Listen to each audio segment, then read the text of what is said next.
Hi hello friends, welcome back to roadside Ambanis. எல்லாம் தமிழக வெற்றி கழக தோழர்களுக்கும் பொதுமக்கள் ஆகிய அனைவருக்கும் வணக்கத்தை தெரிவிச்சுக்கிறேன். ரீசெண்டாக ஒரு வீடியோ பார்த்திங்கன்னா பயங்கர வைரலாக சுற்றிட்டு இருந்தது. ஸோ இதை வந்து பார்த்திங்கன்னா நேராக தலைமை அலுவலகம், அதாவது பனையூருக்கு போய் அந்த ஃபோட்டேஜ் எல்லாம் எடுத்துகிட்டு அதை பற்றி ஒரு கிளாரிட்டியான வீடியோ பண்ணணும் தான் நான் நினச்சேன். ஸோ அதுக்கு முன்னாடியே பார்த்திங்கன்னா அதோட மேக்கிங் வீடியோ ரிலீஸ் ஆகிருந்தது. ஸோ நம்ம சப்ஸ்கிரைபர்ஸுக்கும் அதை பார்க்காத நிறைய பேர் இருப்பீங்க. ஸோ அவங்களுக்கு தான் இந்த வீடியோ காமிப்போம். எல்லாருமே பார்த்துருப்பீங்க, நம்ம ஆஃபீஸில் பார்த்திங்கன்னா கொள்கை தலைவர்களோட சிலைகள் வச்சுருந்தாங்க. ஸோ டீப்பாக நிறைய பேருக்கு அதில் என்ன இருக்குது, அதில் என்ன எழுதியிருக்கு, என்னென்ன விஷயங்கள் இருக்குன்றத டீப்பாக எல்லோரும் கவனிச்சிங்களான்றது தெரியல. ஸோ அவங்களுக்காக எக்ஸ்க்ளூசிவாக இந்த வீடியோ எடுத்துகிட்டு வந்திருக்கேன். வாங்க வீடியோக்குள்ளே போகலாம்.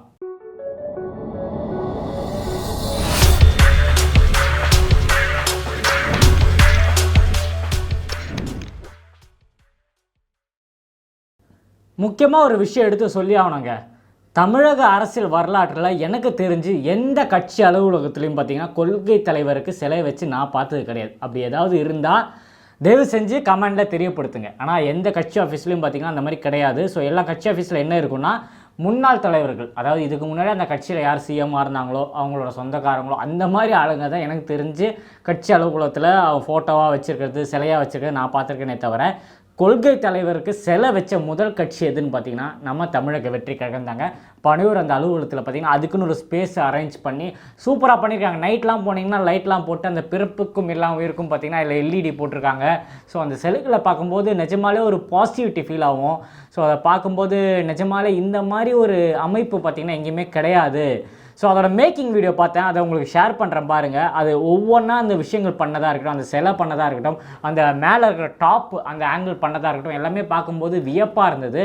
ஸோ எல்லா சிலைகளையும் வச்சு அதை நம்ம தலைவர் அதை திறந்து வச்சு எல்லா தலைவருக்கும் மாலை போட்டதெல்லாம் பார்த்திங்கன்னா ஒரு மிகப்பெரிய லெவலில் வரவேற்கத்தக்க விஷயம்னே சொல்லலாம். ஸோ எதிர்கட்சிகளும் சரி ஆளுங்கட்சிகள் எல்லாருமே இதை பற்றி தான் பேசுகிறாங்க. எனக்கு கூட லோக்கலில் 2-3 பேர் இதை பற்றி விசாரித்தாங்க. என்னடா பெரியார் அவர்களுக்கும் அம்பேத்கர் அப்புறம் அஞ்சலி அம்மா எல்லாருமே உங்கள் கொள்கை தலைவர் எல்லாருக்குமே பார்த்திங்கன்னா சில பனையூரில் வச்சுருக்கீங்க, அந்த ஃபோட்டோஸ்லாம் பயங்கரமாக வைரலாக இருந்தது, சூப்பராக பண்ணுறாரு அவங்க தலைவர் அப்படின்னு சொல்லும்போது நமக்குள்ளே இருக்கிற ஒரு பாசிட்டிவிட்டி பார்த்திங்கன்னா ஒரு வேறு ரேஞ்சுனே சொல்லலாம். அதை பார்க்கும்போது ரொம்ப சந்தோஷமாக இருந்தது.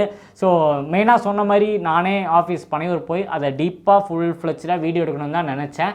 அதுக்கு முன்னாடியே நம்ம தோழர்கள் அதை எப்படி உருவாக்கப்பட்டது, அதோடய வேலைகள் என்னென்ன இருந்தது, அதோட ஃபோட்டோஸ் வீடியோஸ் எல்லாமே வெளியே வர ஆரம்பிச்சிச்சு.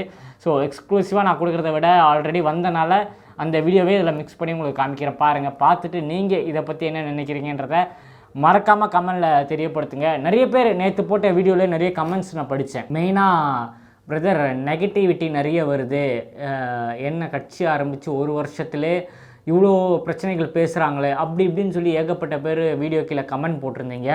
இது சாதாரணமான இது எடுத்து செல்ல முடியாதுங்க. இந்த கமெண்ட்டை படிச்சுட்டு இதை கடந்து செல்ல என்னால் முடியல. ஸோ அதுக்கான ரீசன்ஸ் கூட இந்த வீடியோவில் தெரியப்படுத்தணும்னு நினைக்கிறேன். நெகட்டிவிட்டின்றது எல்லா கட்சிகள்லையும் இருக்குங்க. எல்லா கட்சிகள், எல்லா அமைப்பு, எல்லா சங்கத்திலையும் இந்த போராட்டங்களாக இருக்கட்டும், இந்த பதவிக்காக இருக்கிற பிரச்சனைகள் எல்லா இடத்துலையும் இருக்குது. ஸோ நம்ம தலைவரோட சக்தி என்னன்றதை நீங்கள் இதிலே பார்க்கலாம். ஒரு சாதாரண ஒரு மனிதர் கட்சி ஆரம்பித்தா இந்த அளவுக்கு வரவேற்பு இருக்குமா, இந்த அளவுக்கு பிரச்சனை இருக்குமான்னு கேட்டிங்கன்னா இருக்கவே இருக்காது. அது வெளியே கூட தெரியாது. நம்மளோட தலைவரோட சக்தி என்னன்றது இதிலே நீங்கள் தெரிஞ்சுக்கணும். இந்த மாதிரி ஒரு பவர்ஃபுல்லான லீடர் வரும்போது அந்த மாதிரி நிறைய பிரச்சனைகள் வரதான் செய்யும். எனக்கு பதவி கிடைக்கல, உனக்கு பதவி கிடைக்கல. ஸோ அப்போ தமிழகத்தில் எந்த அளவுக்கு விஜயண்ணனுக்கு தோழர்கள் இருக்காங்கன்றதை இந்த நேரத்தில் நீங்கள் புரிஞ்சுக்கணும். நிறைய கமெண்ட்ஸுக்கு சில விஷயங்கள்லாம் வந்து எடுத்து சொல்லவே முடியாது. அது என்ன, அதோட உண்மைகள் என்ன, அது உள்ளே போய் ஆராய்ஞ்சால் தான் அதோட உண்மைகள் வெளிப்பாடுகள் எல்லாம் தெரியும். ஸோ நமக்கு தெரியாமல் அதை பற்றி நம்ம பேச விரும்பவும் இல்லை, அதை பற்றி நம்ம சொல்ல விரும்பவும் இல்லை. முடிஞ்ச அளவுக்கு சில விஷயங்கள் என்னென்ன நீங்கள் கேட்குறீங்களோ அதெல்லாம் நான் வந்து அந்த மாவட்ட தலைவர்கிட்டையும் நம்ம தலைமை அவங்ககிட்டையெல்லாம் டிஸ்கஸ் பண்ணி இது என்னவா இருக்கும், இது என்ன நடந்திருக்கு, உண்மை விவகாரம் என்னன்றலாம் முடிஞ்ச அளவுக்கு நான் கொண்டு வந்து சேர்க்குறேன். ஸோ அதை இந்த நேரத்தில் தெரிவிச்சுக்கிறேன். அது மட்டும் இல்லாமல் லாஸ்ட் வீடியோவில் நிறைய பேர் கமெண்ட் போட்ட விஷயம், என்ன அஸ்வின் பிரதர் மீசை தாடிலாம் எடுத்துட்டுறீங்க, என்ன ஆச்சு, உடம்பு சரியில்லையா, என்ன விஷயம், உங்களுக்கு என்ன போஸ்டிங் கிடச்சிருச்சா, இந்த மாதிரி நிறைய கமெண்ட்ஸ் ஏகப்பட்ட கமெண்ட்ஸ் என்னோடய பர்சனல்லே நிறைய பேர் கேட்டிருந்தீங்க. அப்போ தான் எனக்கு ஒரு விஷயம் தெரிய வந்தது. ஸோ நம்ம வீடியோவில் நம்ம போடுற கண்டென்ட் எந்த அளவுக்கு கவனிக்கிறீங்களோ அதை விட அதிகமாக என்னையும் நீங்கள் கவனிக்கிறீங்கன்ற விஷயம் எனக்கு அப்போ தான் தெரிய வந்தது. எப்போவுமே பார்த்திங்கன்னா இப்போ நீங்கள் ஃப்ரேம் பார்க்கும்போதே உங்களுக்கு தெரிஞ்சிருக்கும், ஒரு சின்ன மாற்றங்கள் தெரிஞ்சிருக்கும். இன்னும் போக போக நம்ம டெவலப் பண்ணுவோம். பேக்ரவுண்ட்லேயும் சரி, ஃப்ரேம்லேயும் சரி, எல்லாத்துலேயும் பார்த்திங்கன்னா போக போக நம்ம டெவலப் பண்ணுவோம். ஸோ இப்போது இதுக்கு முன்னாடி நீங்கள் பார்த்த வீடியோஸ்லாம் பார்த்திங்கன்னா க்ளோஸாக இருந்திருக்கும். ஸோ அப்போல்லாம் வந்து கான்சியஸ் கிடையாது. வீடியோ வைப்போம், என்ன பேசணுமோ அந்த விஷயம் நமக்கு தெரியும், அதை பற்றி நம்ம பேசுவோம், அப்லோட் பண்ணுவோம், உங்கள் கமெண்ட்ஸை படிப்பேன், ரிப்ளை பண்ணுவோம், அப்படி தான் போயிட்டு இருந்தது. ஸோ நேற்று வீடியோ பார்க்கும்போது தான் தெரிஞ்சுது, நீங்கள் என்னை பற்றியும் கேர் பண்ணுறீங்க, என்னோடய நலனும் பார்க்குறீங்க, நான் என்ன பண்ணுறேன், என்னோடய ஒர்க் என்ன, என்னை பற்றி நீங்கள் தெரிஞ்சிக்க விரும்புகிறீங்கன்றது எனக்கு நேற்று அந்த வீடியோவில் தான் தெரிஞ்சுது. மீசை தாடிலாம் எடுத்தது வேறு எதுவும் கிடையாது. நிறைய பேருக்கு தெரியுமான்றது தெரில, என்னோடய பர்சனல் லைஃப்பை பற்றி நான் இங்கே ஷேர் பண்ணது கிடையாது. ஸோ நான் சினிமா துறையில் ஒர்க் பண்ணுறேன், அது மட்டும் இல்லாமல் ஒரு ஆக்டர், டைரக்ஷன் ஃபீல்ட்லையும் இருக்கேன். ஸோ இப்போது லேட்டஸ்ட்டாக பார்த்திங்கன்னா டெல்லியில் பார்த்திங்கன்னா மைக்ரோ நேஷ்னல் ட்ராமா ஃபெஸ்டிவல் இருந்தது. அதில் பார்த்திங்கன்னா செலெக்ஷன் ஆயிருந்தது, என்னோடய ப்ளே ஒன்று செலெக்ஷன் ஆயிருந்தது. அதில் மெயின் கேரக்டர் நான் தான் பண்ணேன், பியூப்பான்ற ஒரு ட்ராமா. ஸோ அது டெல்லியில் வந்து ஸ்டேஜ் இருந்தது February 2, அதாவது நம்ம கட்சி ஆரம்பித்து ஒரு வருஷம் நிறைவடைந்த தொடர்ந்து பார்த்திங்கன்னா, ஆக்சுவலாக நான் தமிழ்நாட்டில் அன்றைக்கி இருந்திருக்கணும், மிகப்பெரிய ஒரு செலிப்ரேஷன். ஸோ அந்த டேட் நேஷ்னல் ட்ராமா ஃபெஸ்டிவல்ன்றனால நிறைய பேர் வருவாங்க, அது ஒரு மிகப்பெரிய ஸ்டேஜ், அதை என்னால் மிஸ் பண்ண முடியல. ஸோ எனக்கு டெல்லிக்கு போக வேண்டிய விஷயம் இருந்தது. ஸோ டெல்லி போனால் உங்களுக்கு தெரியும், ஆல்மோஸ்ட் ஒரு 4 days 5 days கிட்ட அங்கேயே ஹெல்டப்பு. ஸோ அப்போ அன்றைக்கி தலைவர் பார்த்திங்கன்னா நிறைய பேர் அறிவித்தார், நிறைய மாவட்ட செயலர்களை மீட் பண்ணார், நிறைய ஃபோட்டோஸ் வீடியோஸ்லாம் வந்தது. ஸோ எனக்கு அங்கே இருக்கும்போது என் மைண்டு ஃபுல்லாக வீடியோ பண்ண முடியலே, சப்ஸ்கிரைபர்ஸ் நிறைய பேர் நம்ம வீடியோக்காக வெயிட் பண்ணுவாங்களேன்ற ஒரு ஏக்கம் நிஜமாலே என் மனசுக்குள்ளே இருந்தது. ஸோ அதனால் சரி சென்னை வந்து பார்த்துப்போம், சென்னை வந்தோன்னா தான் நேற்று போட்ட வீடியோ நீங்கள் பார்த்துருப்பீங்க. ஸோ அதுக்காக தான், அதில் ஒரு கேரக்டருக்காக இந்த மாதிரி ஒரு கெட்டப், அடிக்கடி நம்மளோட கெட்டப் இந்த மாதிரி மாறிக்கிட்டு தான் இருக்கும். ஸோ அதான் விஷயம். மற்றபடி எனக்கு உடம்பெல்லாம் நல்லா தாங்க இருக்குது. அதே மாதிரி என்னோடய போஸ்டிங்கை பற்றி கேட்டிங்க. ஸோ கூடிய விரைவில் தெரியப்படுத்துகிறேன். தலைமையிலேருந்து நம்ம விஜயண்ணனும், நம்ம கழக பொதுச் செயலாளர், நம்ம மாவட்ட தலைவர் எல்லாருமே பரிந்துரை செஞ்சு நமக்கு கண்டிப்பாக பதவி வழங்குவாங்க. ஸோ எப்போ இப்படிலாம் தெரியாது, அது நம்ம தலைவர் கையில் வாங்கினா ரொம்ப சந்தோஷமாக இருக்கும். ஸோ கிடைக்குமா என்ன விஷயம்ன்றதெல்லாம் போக போக நம்ம வீடியோஸில் தெரியப்படுத்துகிறோம். அதே மாதிரி நெகட்டிவிட்டிக்கு முடிஞ்ச அளவுக்கு நம்ம வீடியோவில் நம்ம பதில் கொடுத்துக்கிட்டே இருப்போம்.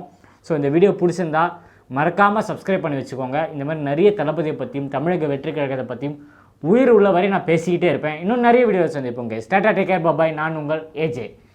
நன்றி. தொலைத்த அழகிய தமிழ் மகனே, கல்விக்கு முக்கியத்துவம் கொடுக்கும் தலைமகனே, ஷோபா மேம்க்கு என்றைக்குமே நீ செல்ல மகனே. வேன்ல ஏறி நீங்க எடுத்த செல்விக்கு வான் அதிர்ந்தது. நீங்க சொல்ல போகும் குட்டி ஸ்டோரிக்கு பல காதுகள் நடுக்கத்தில் இருக்கிறது. The stage is yours, தளபதி. கோடான கோடி நெஞ்சங்கள்ல குடி இருக்கும் எங்க இதய தளபதி. லவ் யூ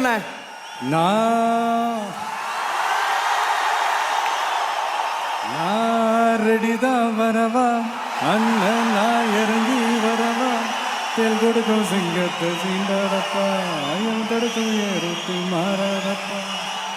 நான் ரெடிதான் வரவா அண்ணன், நான் தனியா வரவா, தர நடக்கிற பற அடிக்கணும் நாடத்தான், விரல் இடிக்கல தீப்பந்தம் நாயத்தான், town town town town town town town town ta-ta town ta-ta town town town town ta-ta town ta-ta town town ta-ta town town town town town town town town town ta-ta town town town town town town town